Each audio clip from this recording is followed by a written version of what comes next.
Media మిత్రులందరికీ ధన్యవాదాలు. ఈ అవకాశం ఇచ్చిన మంత్రివర్యులు పొంగిలేటి శ్రీనివాసరెడ్డి గారికి నా కృతజ్ఞతలు. నన్ను ఓట్లేసి గెలిపించిన నా 23వ వార్డు ఓటర్ మహాశయులకు నమస్కారాలు. నేను రాబోయే రోజుల్లో మున్సిపల్ అభివృద్ధి కొరకు నా శాయశక్తుల కృషి చేస్తానని, అదేవిధంగా మున్సిపల్ అభివృద్ధికి పాటుపడతానని సభాముఖంగా తెలియజేస్తున్నాను. అవకాశం ఇచ్చి తర్వాత మంచి మెజారిటీతో గెలిచాక వైస్ చైర్మన్గా మళ్ళీ ఒకసారి కాంగ్రెస్ పార్టీ ఆధ్వర్యంలో శ్రీనివాసరెడ్డి గారి నాయకత్వంలో అవకాశం రావడం చాలా అదృష్టంగా భావిస్తున్నాను. మొదటిసారి ఏర్పడిన మున్సిపాలిటీలో 32 వార్డుల్లో 24 వార్డులు కాంగ్రెస్ వన్ సైడ్గా గెలుచుకోవటం, అది సీనన్న గారి నాయకత్వంలో మేము ముందుకెళ్తున్నాం. సీనన్న గారి చరిస్మా ఏంటనేది అందరికీ తెలుసు.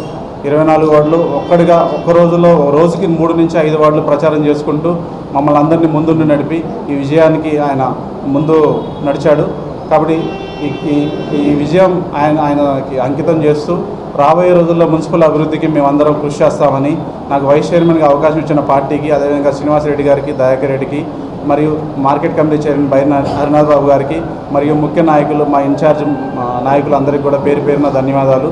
ముఖ్యంగా మా తెల్లారిపల్లి గ్రామ ప్రజలకు తెలియజేసేది ఏంటంటే, నాకు 3కి 3 ఇనానమస్గా ఉండే గ్రామంలో ఒకేసారి 3 వార్డులు 14, 15, 16 వార్డులుగా 3 కాంగ్రెస్ పార్టీ కైవసం చేసుకోవటం, 60 రోజుల చరిత్రను తిరగరాయడం జరిగింది.